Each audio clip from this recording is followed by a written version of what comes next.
Hola nuevamente a todos, espero que se encuentren bien.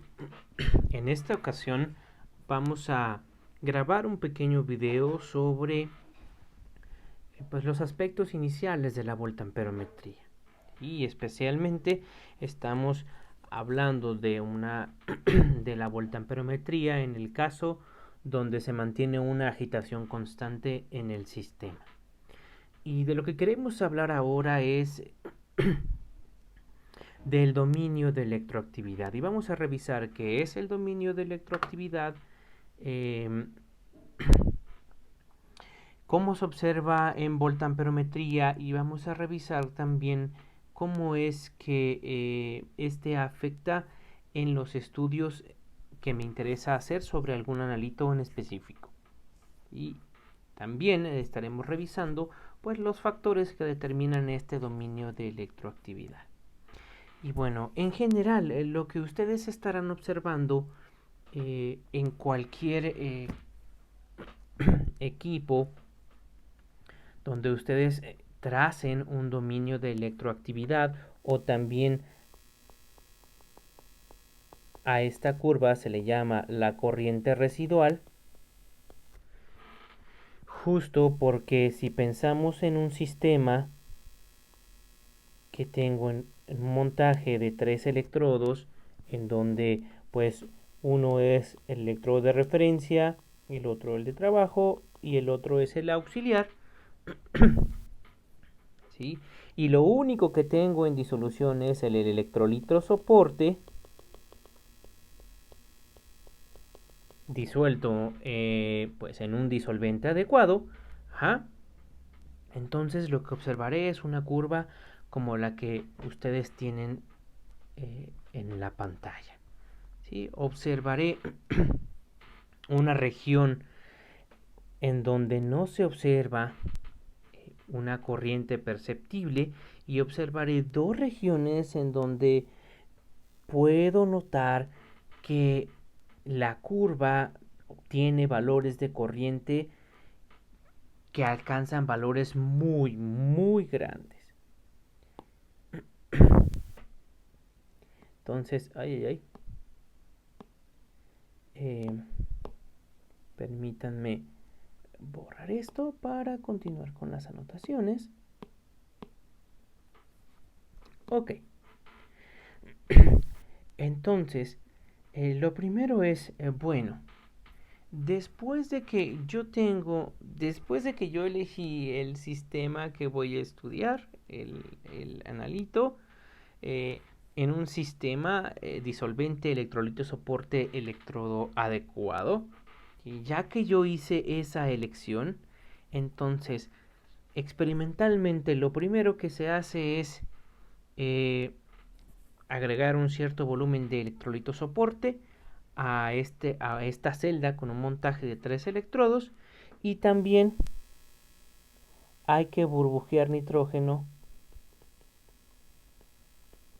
durante cierto tiempo. Normalmente son entre 5 y 10 minutos este burbujeo de nitrógeno y es para desplazar el oxígeno que pudiera tener esta disolución de disolvente y electrolito, esta disolución de electrolito soporte. ¿Sí? Porque el oxígeno puede estorbarnos en hacer algunas mediciones. Más adelante vamos a revisar esta parte.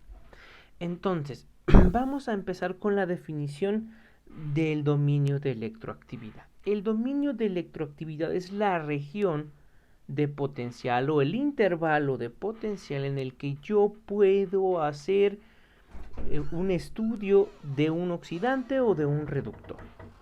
¿Sale? Entonces, ¿cómo obtengo esta región o cómo obtengo este intervalo de potencial? Pues lo único que tengo que observar en la curva obtenida es esta región en donde la corriente comienza a aumentar al parecer de manera bueno, comienza a tener aumentos muy significativos, muy grandes, y esta otra región también. ¿Sí? Entonces, a estas regiones donde las corrientes son muy grandes, ¿sí?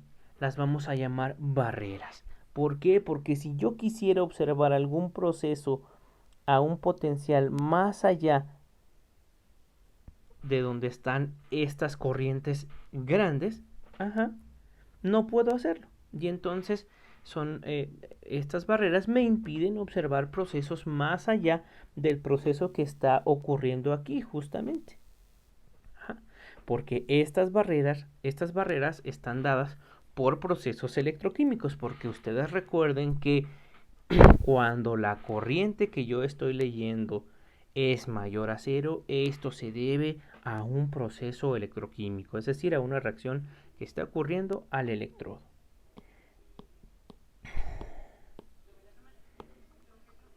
Y siempre en estas curvas iniciales donde no tengo mi analito, estaré observando una corriente que es barrera en las regiones de oxidación, es decir, con valores positivos, por eso se llama barrera anódica, porque es una barrera impuesta por una reacción de oxidación, ¿sí? Por otro lado, también vamos a observar otra señal donde no vemos su final, su terminación, justo porque está asociada a algo que está en una concentración muy grande en la celda. Entonces, solo veo el aumento y nunca veo esta corriente constante como lo hemos visto antes. Y bueno, en este caso, esta que está en las regiones de corrientes negativas, pues es una barrera catódica porque está asociada a un proceso de reducción. Entonces, dependiendo del electrodo que utilice, del disolvente o del electrolito soporte que utilice, estas barreras pueden aparecer en diferentes regiones de potencial. ¿Sale? Y al aparecer en distintos valores de potencial, esto ocasiona que cambie el dominio de electroactividad, de tal forma que el dominio de electroactividad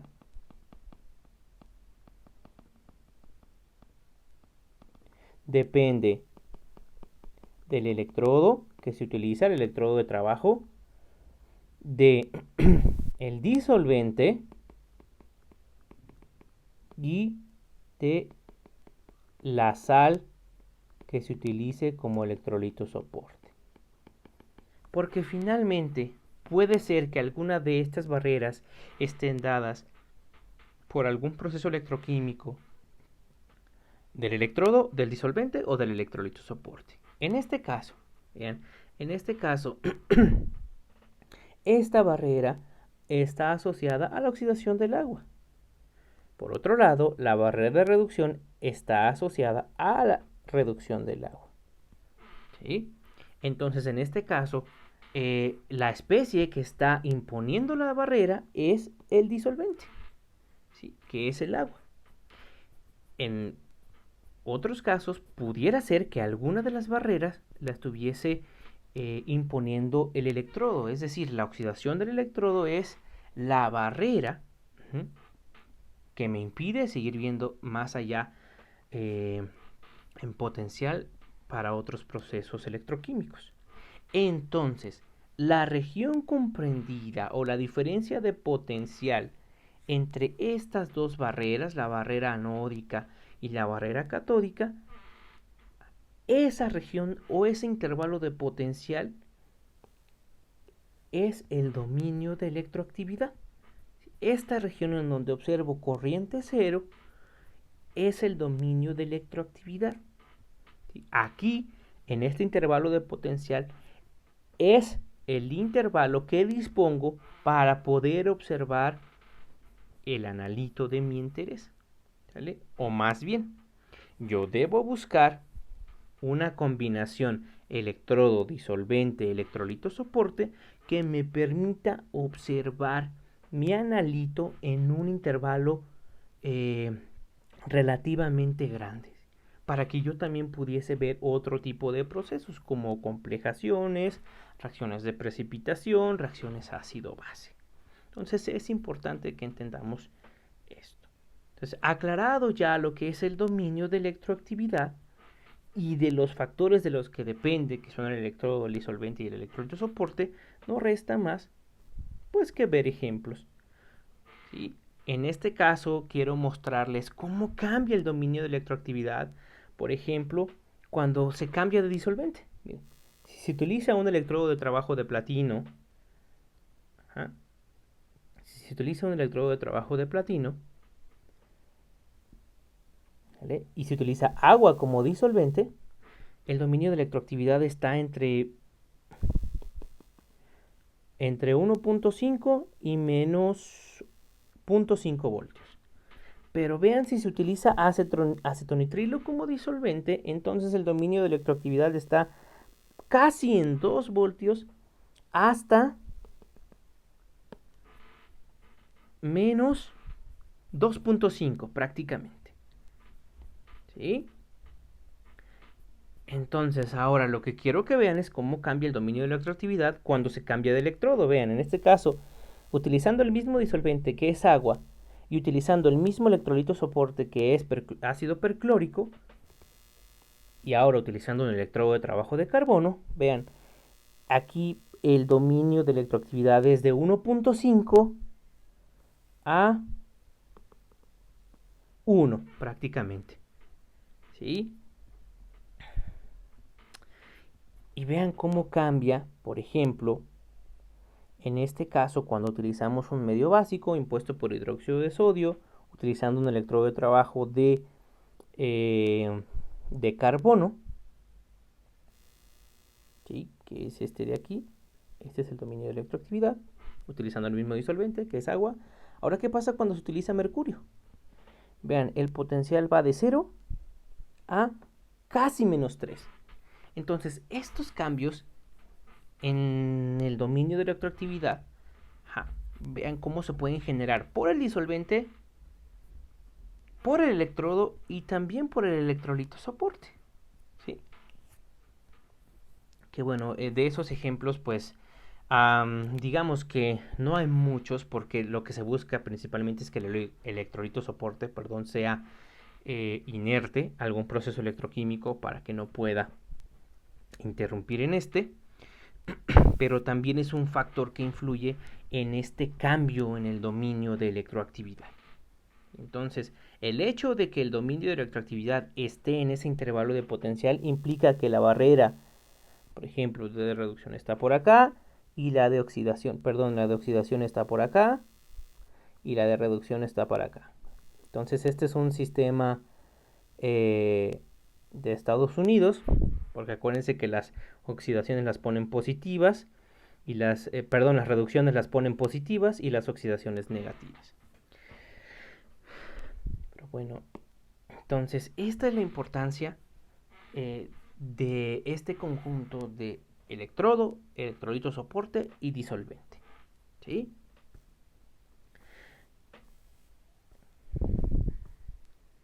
Entonces así es como se observan los dominios de electroactividad, como este que tengo aquí en azul. Ajá. Así es como se observan. Esta es una curva experimental, utilizando como electrolito soporte nitrato de potasio 0.1 molar y utilizando un electrodo de trabajo. En este caso se utilizó un electrodo de trabajo de mercurio. ¿Sí? Como electrolito de soporte se utilizó nitrato de potasio 0.1 molar. ¿Vale? Y entonces, pues el dominio de electroactividad que yo poseo es partir de aquí, donde está la barrera, hasta aquí, ¿no? Que es como 0.25 hasta menos 1.5, más o menos por ahí. ¿Sí? Entonces ese sería el dominio de electroactividad. Entonces,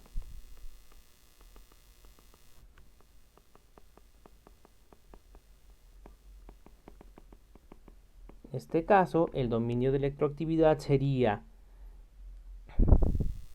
de menos 1.5 a 0.25, dijimos, voltios. Otra forma de expresar el dominio de electroactividad es a través de una diferencia de potencial y decir en realidad cuántos voltios son. En total, pues en total serían 0.25 menos 1.5. Me equivoqué aquí, es 1.5 voltios. Y entonces eso implicaría una suma. Y finalmente el dominio de electroactividad que tengo aquí es de 1.75 voltios. Esta es otra forma de expresar el dominio de electroactividad. Ahora, lo siguiente que quisiera que revisáramos, esto es un ejemplo como el que vimos la vez pasada, este de aquí, ¿sí? Vean pues, cómo cambia el dominio de electroactividad cuando se cambia de electrodo, ¿sí? Y de electrodo en este caso no existe un cambio de disolvente, es simplemente un cambio de electrolito soporte, ¿sí? Y de electrodo. Entonces, lo que quiero que vean aquí, vean, para este que es un mismo electrodo y que se está utilizando un mismo disolvente, vean cómo cambia el dominio de electroactividad cuando se cambia el electrolito soporte. En este caso, el electrolito soporte es ácido perclórico 1 molar y en este caso es cloruro de potasio 0.1 molar. Vean, en el caso de cuando el electrolito soporte es ácido, esto va de casi 2.5 a 0. Ajá. Y cuando se utiliza cloruro de potasio, 0.1 molar, pues va prácticamente de 1.5 más o menos hasta 1. Perdón, hasta menos 1 voltio. Entonces, estos son los cambios que yo puedo observar. ¿Sale? Ahora, lo siguiente es, bueno, ya sé que es el dominio de electroactividad, ya sé que es afectado por el disolvente, por el electrodo de trabajo y por el electrolito de soporte que se utilice, pero bueno, ahora, ¿cómo se ve una curva completa? ¿Y se acuerdan? ¿Se acuerdan que la vez pasada dibujamos nada más las curvas individuales? Nada más procesamos las curvas individuales para una disolución que tenía cobre 2 y hierro 2. ¿Sí? Ahora, ¿cómo sería el dibujo completo ya tomando en cuenta las barreras? Bueno, vamos a revisarlo. Vamos a revisar cómo sería esto. ¿Sí? Y entonces, miren, este es un ejemplo que quiero tocar después. Entonces déjenme bajarlo por acá.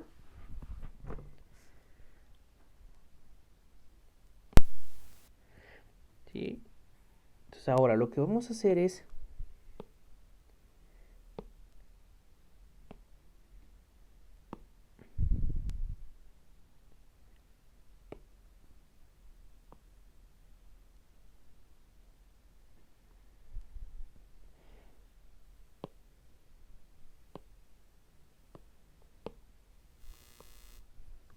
nuevamente, sin meternos en temas numéricos, y meramente va a ser una cuestión ilustrativa. Ustedes ya saben que el eje de las Y es el potencial y el de las, el del eje de las X es el potencial y el eje de las Y es la corriente. Ahora, si yo pensara en el siguiente sistema, tengo mi montaje de 3 electrodos, ¿sí? El electrodo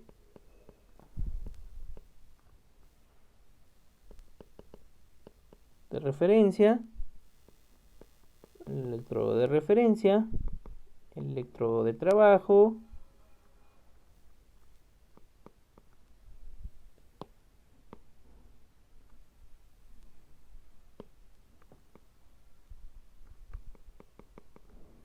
y el electrodo auxiliar.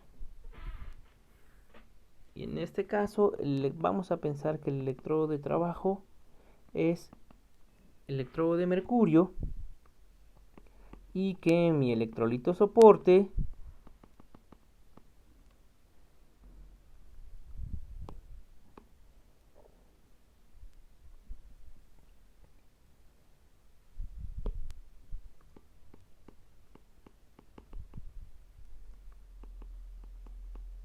es nitrato de potasio 0.1 molar. ¿Sí?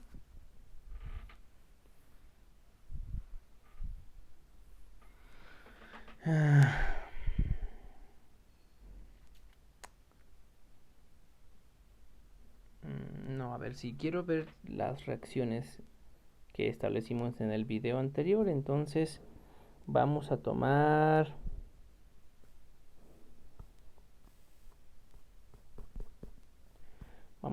el siguiente ejemplo. Platino.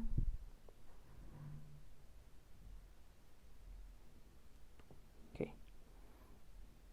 Vamos a tomar mejor que el electrodo sea de carbono, ¿sí? En agua como disolvente, y el dominio de electroactividad va de 1.5 a -1, ¿sí? En ácido perclórico 1 molar. ¿Sale? Entonces el electrolito soporte, vamos a corregirle aquí, es ácido perclórico 1 molar. Entonces algo bien importante es que para que ustedes tengan bien claro cuál es la mejor combinación de electrolito soporte, electrodo de trabajo o disolvente para su analito, deben explorar, ¿vale? Explorar todo lo que ustedes puedan tener en el laboratorio, ¿no? Que se pueda disolver en agua, por supuesto, si la matriz de su analito está en agua. Ajá. Entonces deben explorar. Deben intentar con nitrato de potasio, con ácido nítrico, con ácido perclórico, con cloruro de potasio, y entonces ver cuál es el mejor, para el estudio de su analito, ¿vale? Pero en este caso, pues, insisto, no me quiero meter a cuestiones muy específicas, sino que quiero hacerlo de manera muy general. Entonces, yo sé que esta curva va de 1.5 voltios positivo, es decir, 1, 2, 3, 4, 5, 1, 2, 3, 4, 5, 3, 4, 5.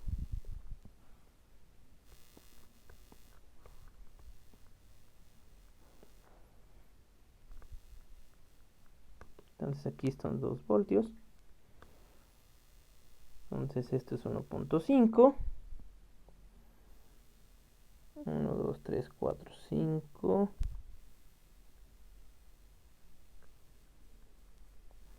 2, 3, 4, 5. Y aquí está el menos 1 voltio. ¿Sí? Y entonces la barrera, yo ya sé más bien que las barreras, la de oxidación va a estar en 1.5, la de reducción va a estar en menos 1. ¿Sale? Entonces voy a dibujar esta curva en rojo.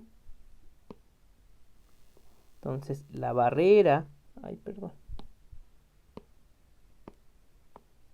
la barrera se observa en 1.5.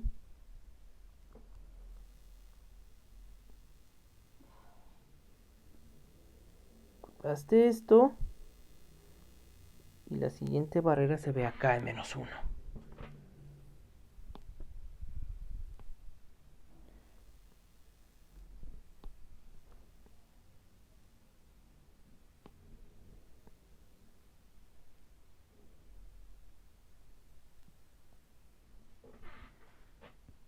De tal modo que, entonces, la barrera anódica, es decir, de oxidaciones, se observa en 1.5, la catódica en menos 1, y eso quiere decir que el dominio de electroactividad para este caso va de menos 1 a 1.5, o de 1.5 a menos 1, o bien el dominio de electroactividad, si hacemos la diferencia, de 1.5 menos 1, esto es 2.5 voltios, ¿sale? El dominio de electroactividad es de 2.5 voltios.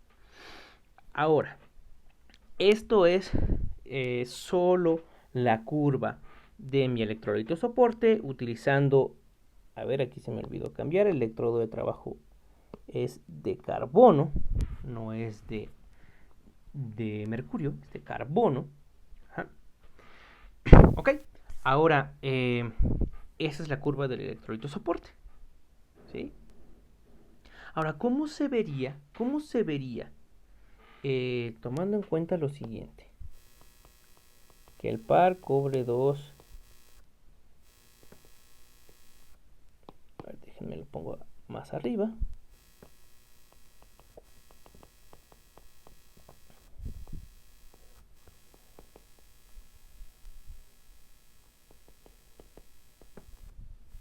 .34 voltios.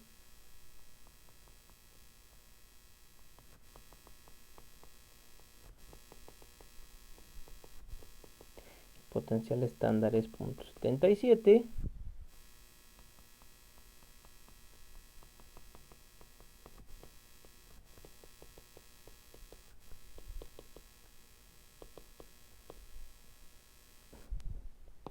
Y en este caso, este es de menos 0.44 voltios. ¿Sí? Ahora, ¿cómo se vería la curva, incluyendo ya las barreras, si únicamente tengo cobre 2 en la disolución? ¿Sí? Y esto lo voy a dibujar en verde. ¿Sale? Entonces, hasta aquí el cobre 2 va a aparecer 0.5 y entonces el punto 34 debe estar por aquí. Entonces, si tengo cobre 2, pues eso tendrá que ser una señal de reducción. Entonces, esta curva verde prácticamente va a ser igual a la roja hasta este punto, en donde ya se observa la señal del paso de cobre 2 a cobre 0. Y como es una reducción, por eso se observan en las corrientes negativas. Entonces aquí ya va a dibujarse, a trazarse otra vez la barrera. ¿Sale? Así es como se observa si hubiese cobre 2. Ahora, ¿qué pasaría si únicamente tuviera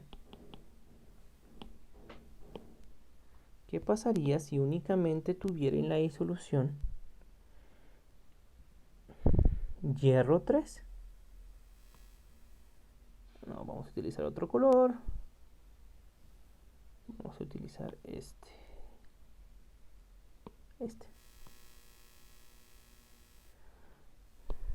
No, a ver. El morado.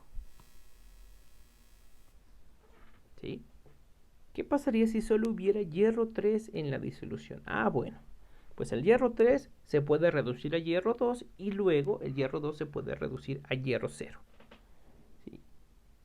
Y este proceso ocurre a .77, es decir, aquí el primer proceso y el segundo proceso ocurre a menos .44. Hasta por acá. Entonces yo tengo que observar dos curvas y ambas de reducción. De tal forma que en este caso, vean,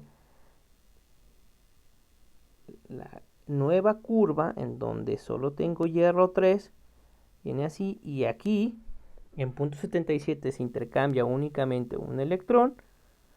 Entonces la curva tiene ese tamaño, tomando en cuenta las consideraciones de la vez pasada. ¿Se acuerdan? Que dijimos que la constante de difusión para hierro 2 es prácticamente igual que la de hierro 3. Ajá.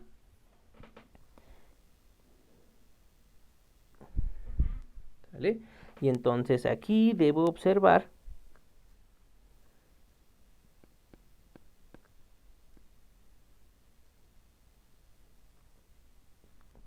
qué hace esto.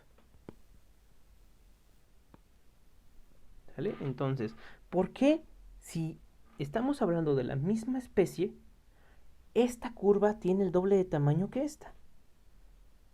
Si tiene la misma concentración, claro, tiene la misma concentración, pero ustedes tienen que recordar que la corriente límite de difusión convectiva es proporcional al número de electrones que se intercambia, la constante de difusión, por la concentración del analito. Ajá. Y entonces en este caso esto es lo mismo para ambas especies, ¿sí? Pero lo que es diferente es esto, porque aquí se intercambia un electrón y en el segundo proceso se intercambian dos electrones. Por eso, esta curva es del doble de tamaño que la primera. ¿Sale? Y entonces, tomando en cuenta las barreras, así es como se ven las curvas, tomando en cuenta las barreras. Y si ustedes se fijan, dentro del dominio de electroactividad, dentro del dominio de electroactividad sujeto a la combinación de electrodo de trabajo, electrolito soporte y disolvente que ahora tengo en este ejemplo, pues puedo estudiar muy bien estos tres sistemas. El sistema del cobre 2, del hierro 3. Pudiera también estudiar al hierro 2, ¿sale? Porque estos analitos están dentro del dominio de electroactividad que surge de esta combinación de electrodo de trabajo, electrolito soporte y disolvente. ¿Sale? Ahora, ¿cómo se verá la curva que planteábamos anteriormente? Que tiene hierro 3, cuya concentración es igual a la concentración del cobre 2, ¿sí? ¿Cómo se verá? Ay, ay, ay.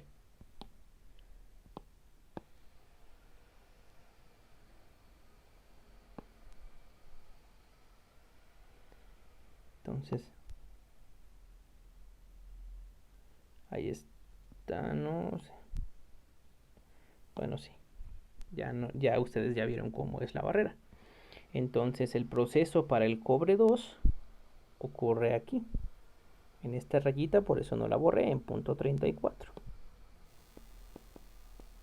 Y entonces ahora dibujaré todo en naranja. ¿Sale?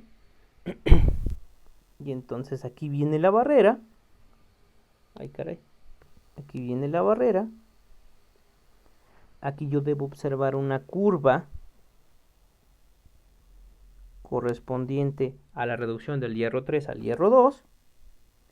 Y lo siguiente que observo es la reducción, la reducción del cobre 2 al cobre 0. Y entonces, si pensamos que la constante de difusión para estas especies prácticamente es la misma y que tienen la misma concentración, pues lo que debo observar es una curva del doble del tamaño que la que acabo de dibujar, que aparece a punto 77. Es decir, va a tener un tamaño relativo de 4 cuadros.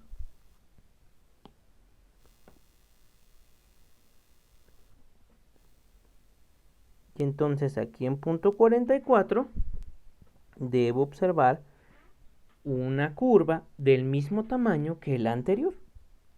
¿Sale? Es decir, una curva del tamaño de 4 cuadros aquí, y entonces aquí está el dominio de electroactividad. ¿Sale? Perdón, aquí está la barrera de reducción. Y entonces así es como se ve una curva tomando en cuenta ya las barreras y tomando en cuenta el dominio de electroactividad. ¿Sí? Espero haber sido claro y espero que se note la diferencia. Espero que se haya notado la diferencia de las curvas cuando tenía hierro 2 y cobre 2 a cuando tengo hierro 3 y cobre 2. Entonces vamos a ver si lo hacemos rapidito. En este caso la barrera viene aquí.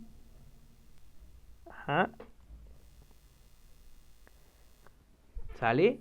En este caso de la curva rosada, ¿sí? Lo que tengo en la disolución es hierro 2 y cobre 2. En el caso de la curva naranja, lo que tengo en la disolución es hierro 3 y cobre 2. Y quiero que noten la diferencia. quiero que noten la diferencia porque las curvas de intensidad potencial, muchachos, me hablan del estado, en qué estado de oxidación está mi analito. Yo no solo puedo decir que es hierro lo que tengo, puedo decir si es hierro 2 o si es hierro 3. ¿Sale? Entonces, si es hierro 3 con cobre 2, debo observar por aquí. Ay, muy feito. 1, 2, 3, 4. Ahí está. Y entonces una de tamaño, una del mismo tamaño. Y luego la barrera. Entonces, así es como se ve. Así es como se ven las curvas dependiendo, pues si tengo hierro 2 o hierro 3. Y entonces espero haber sido claro con esto, espero que de verdad les sea bastante útil y que nos pueda ayudar a todos para que los ejercicios en clase podamos hacerlos más rápido y podamos avanzar mucho más rápido. Nos vemos en el siguiente video.